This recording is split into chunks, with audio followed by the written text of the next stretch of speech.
Where's the G-Wagon? The one we bought for your 24th birthday? My grandmother's voice wasn't welcoming. It was confused. But before I could open my mouth, my mother, Deborah, stepped between us, swirling her champagne like this was a casual Tuesday.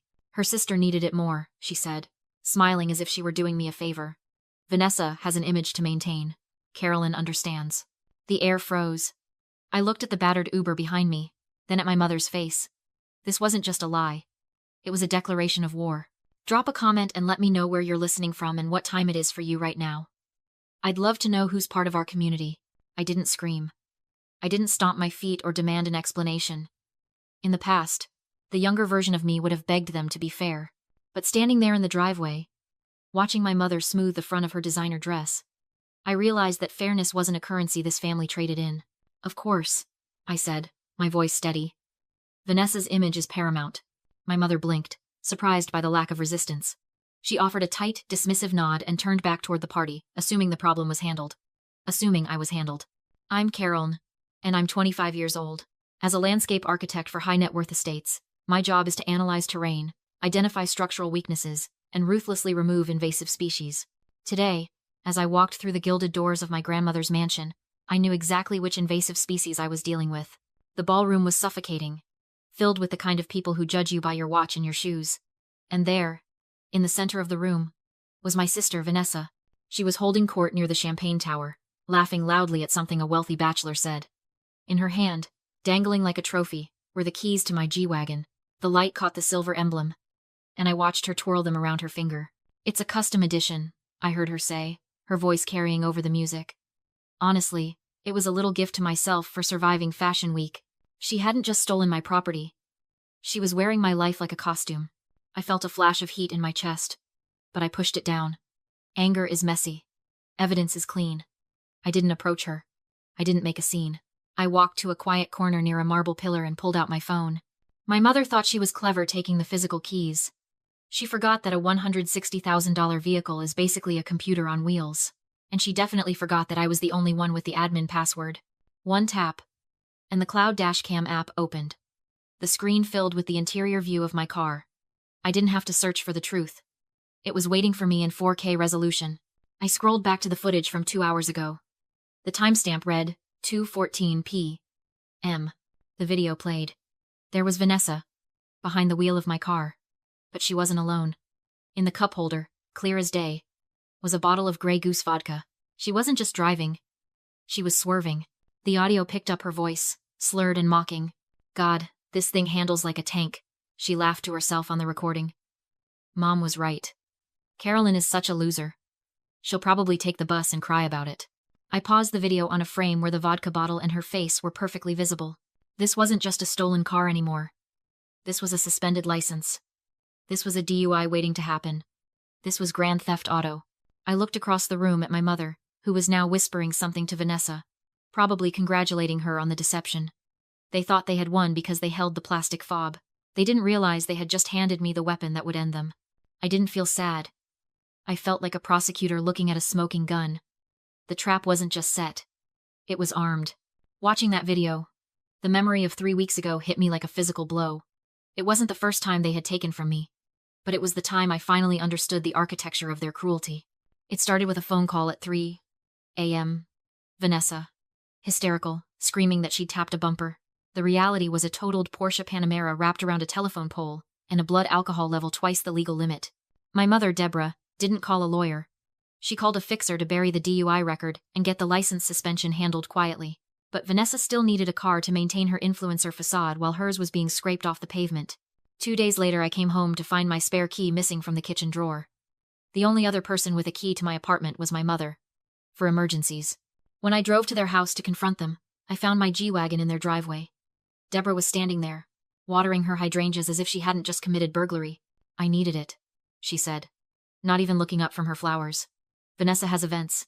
She can't be seen in Uber Blacks. It looks desperate. I'm taking it back, I said, reaching for the door handle. That's when Deborah turned the hose off. She walked up to me, wiping her wet hands on her apron, her face twisting into a mask of cold calculation. If you take that car, she said, her voice low and pleasant, I will stop the payments to the veterinary oncologist. My cat, Luna, was 3 weeks into a chemotherapy protocol for lymphoma. It was costing $4,000 a month. At the time, my liquidity was tied up in a massive project bid. Deborah had offered to cover it as a grandmother's gift. You wouldn't, I whispered. Try me. She smiled. I'll tell your father you're having another one of your paranoid episodes. I'll tell him you're unstable. And Luna will die. I froze. In that moment, the curtain didn't just fall. It burned away. For years, I thought I was just the unlucky sibling. The one who had to work harder. The one who wasn't quite shiny enough. But standing there, realizing she was holding my dying cat hostage to secure a luxury rental for her golden child, I understood the mechanics of it. I wasn't a daughter to her. I was a resource. In every toxic system, there is a golden child who can do no wrong, and a scapegoat who can do no right. But it goes deeper than that. The scapegoat isn't just a punching bag. She is the vessel for the family's shame. Deborah needed to abuse me by projecting all the family's failures, instability, and selfishness onto me. She could maintain the delusion that Vanessa was perfect. I was the filter that caught all the filth so their engine didn't seize. They didn't steal my car because they needed transportation. They stole it because my ownership of something beautiful was an insult to the natural order. In their world, I existed to be harvested. I drove home that day in silence, terrified for my cat, paralyzed by their leverage. I let them win that battle because I thought I had no choice, but they made a fatal error in judgment. They thought that because I retreated, I was defeated. They didn't realize that I wasn't hiding. I was planning. I stood in the ballroom, looking at the dashcam footage on my phone. My finances had cleared 2 days ago. I had paid the vet clinic in full for the next 6 months. The leverage was gone. The filter was full. And now, it was about to explode. I slipped my phone back into my purse just as a shadow fell over me. I didn't need to look up to know who it was. The scent of Chanel No. 5 and aggression is a signature blend. Don't you dare, Deborah hissed. She had cornered me near the seafood tower, her back to the room so no one else could see the snarl on her face. To the rest of the party, she looked like a doting mother having a private moment with her daughter. To me, she looked like a loan shark collecting a debt. Don't dare what? I asked, picking up a shrimp with deliberate slowness. Don't dare look at your sister like that. Don't dare make a scene. She stepped closer, invading my personal space. Vanessa is meeting a major brand sponsor tonight. This jubilee isn't just a birthday party, it's a networking goldmine. She needs to look the part. That G-Wagon is part of the package. So my property is her costume? Your property? Deborah let out a short, incredulous laugh. Carol, be realistic. A car like that is a wasted asset on someone like you. You dig in the dirt for a living. Vanessa is a public figure. She leverages assets. You just exist. It was fascinating, really. In her mind, theft wasn't a crime. It was resource reallocation. She genuinely believed that because Vanessa wanted it more, she deserved it more. Besides, she added, her voice dropping to that lethal whisper she used when she wanted to twist the knife, we both know you're not in a position to argue, unless you want Luna's treatment to suddenly encounter a clerical error. She smiled, patted my cheek, and turned away. She thought the leverage still held. She didn't know the bank transfer had cleared yesterday morning. She didn't know she was pressing a button that was no longer connected to anything. I watched her walk away, straight to Vanessa, who was now sauntering over, drink in hand. Vanessa didn't look guilty. She looked annoyed that I was breathing her air. She stopped in front of me, looking me up and down with that pitying expression she'd perfected since high school. Mom said you were being weird about the car.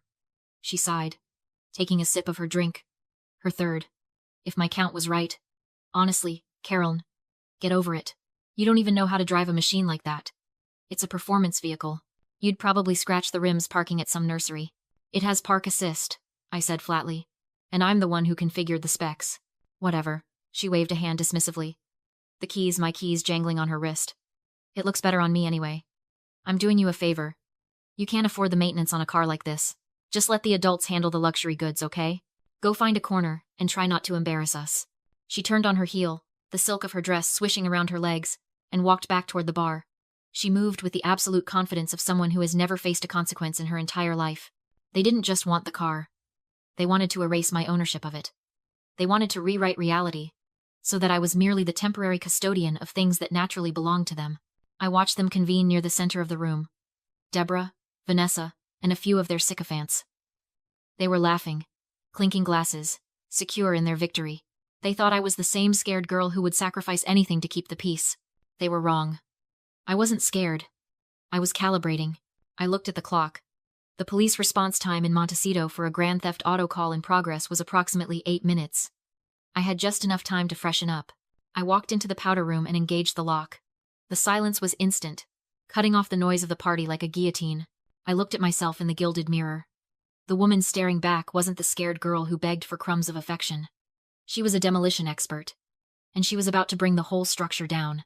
I didn't waste time hyperventilating. I pulled out my phone. The first call was to the Montecito Police Department non-emergency line, though what was about to happen would certainly feel like an emergency to my mother. "I'm reporting a grand theft auto in progress," I said. My voice was calm, almost bored. "The vehicle is a custom G-Wagon. License plate CR882. The driver is currently operating the vehicle on private property with a suspended license. I have the live GPS coordinates." The dispatcher asked for details. I gave them with the precision of a surgeon. I didn't mention it was my sister. I didn't mention the family drama. I simply reported a crime. "The suspect is intoxicated," I added, glancing at the timestamp on the dashcam footage I'd saved.